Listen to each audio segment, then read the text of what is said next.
I haven't worn a hat for a video in so long because of that. Because it shields my eyes. That's 100% why.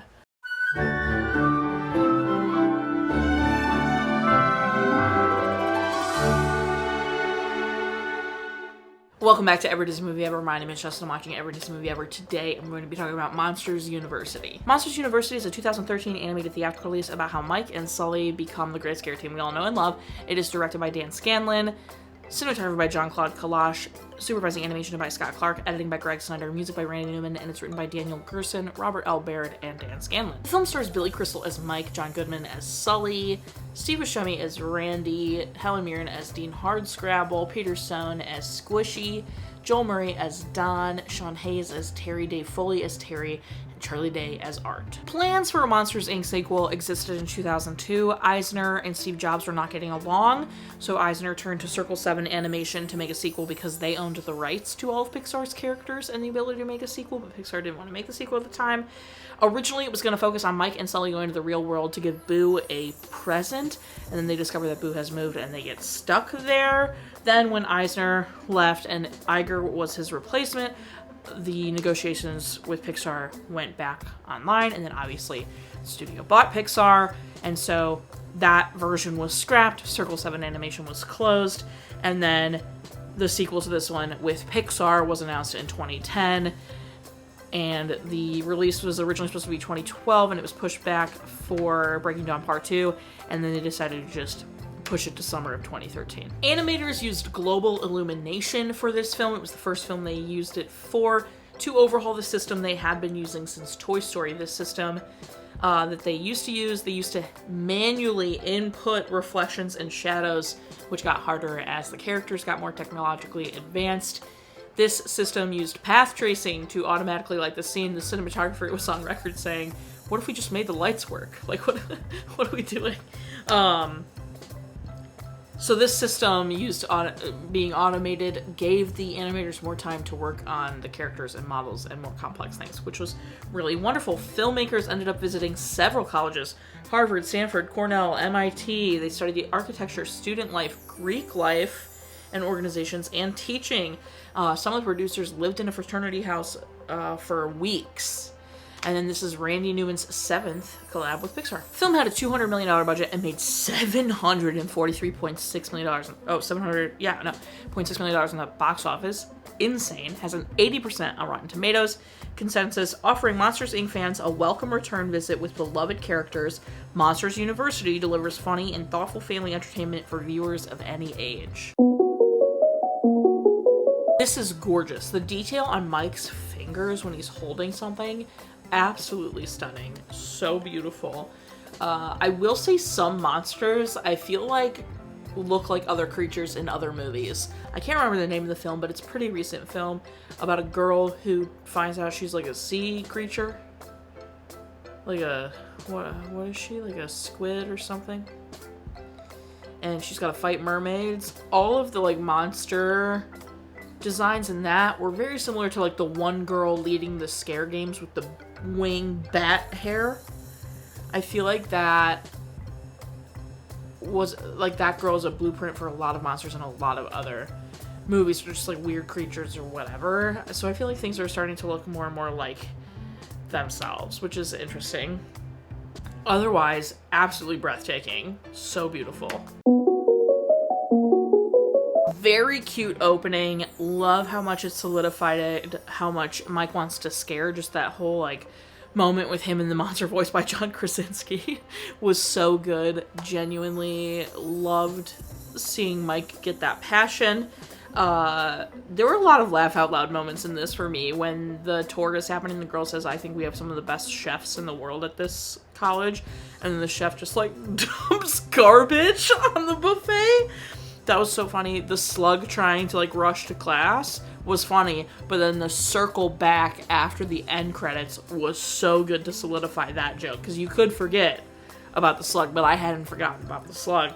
Randy's squinty scowl being because he can't see, so funny. Mike being so dedicated is beautiful.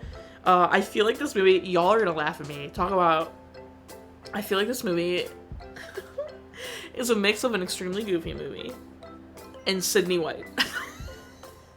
Truly, don't come for me for that. But like, it's just reminding me of these like college Greek life, learn lesson type movies, and an extremely goofy movie and Sydney White are the two that came to mind when watching this. Sully being won over by Squishy's rope dance was the cutest thing I think I've ever seen. That was so adorable. I loved it. Looking at this story though, it's kind of really sad. You watch Mike fall in love with scaring and wanting to be a scarer and all the hard work he's done, only to watch him not be able to accomplish that dream because he is physically not scary. That is so sad. Genuinely, that makes my heart sad for him. It's like watching someone realize they can't accomplish their dream because of something out of their control, which is a real thing that happens to real people. So like, I appreciate it's a story that they're telling. And he finds a new dream and a new way, and finds a friend in someone that appreciates that is the only thing keeping him from being the best scarer in the world. Otherwise he would be, because of how dedicated and how amazing he is. And so he gets the new dream and everything, but like, just looking at that, it's kind of really sad.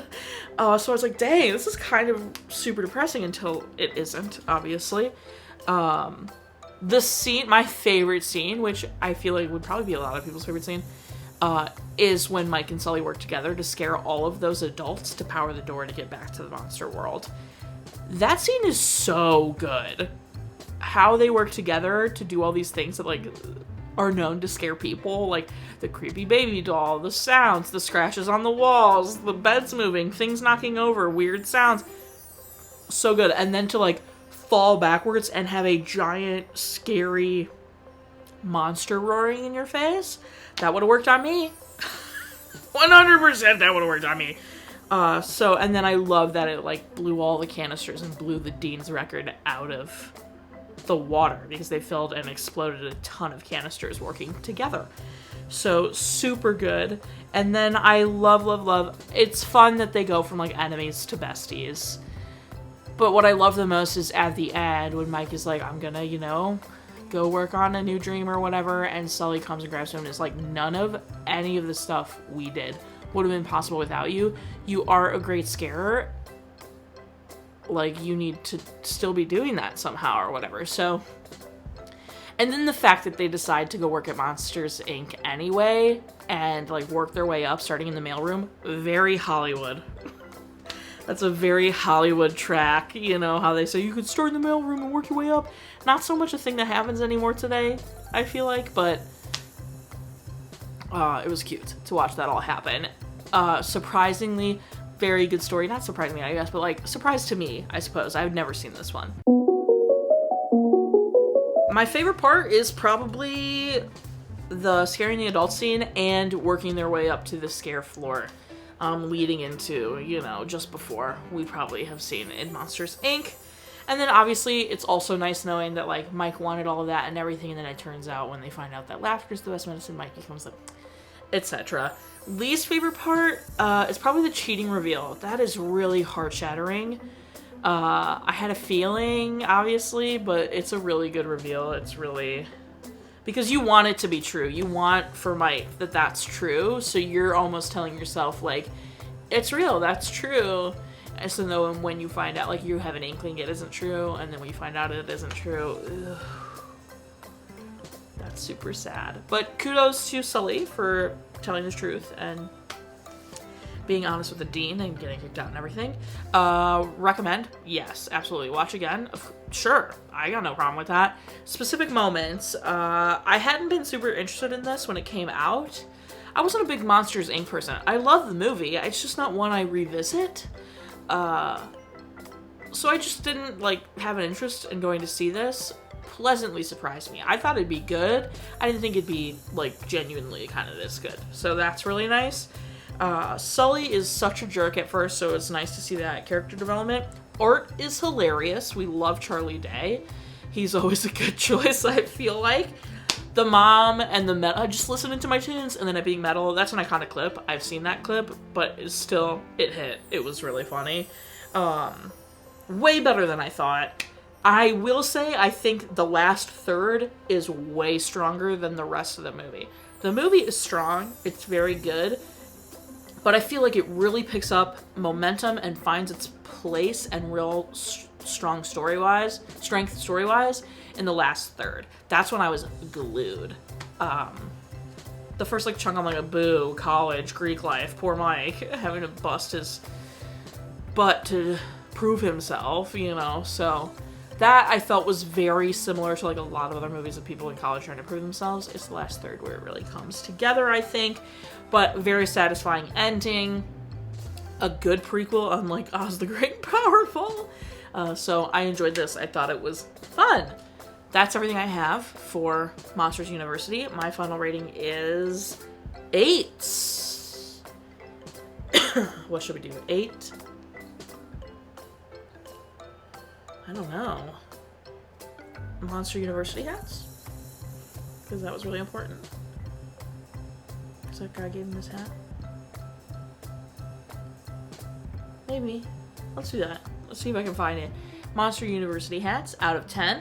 Our total movie count is. Apparently that's one correct count are still the same. If you want to keep up with the movie I'm watching when, follow me on all socials to find out what movie I'm watching when. I put out videos every Monday and Friday and sometimes Wednesday. Join Patreon. I got a tier starting at just $1 where you have every video a week early, coupon code for merch, and exclusive merch access.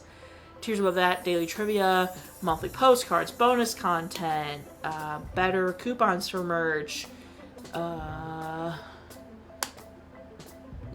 free merch, signed merch, vlogs, etc. Go check it out. Buy merch. Merch is great. Merch is grand. Castle. Until next time, comment, like, subscribe, and I'm in charge of your life. You are, so you, and don't be. I'm gonna have to go with like roar about it. The fraternity. I'd say Dean Hardscrabble, but she comes around.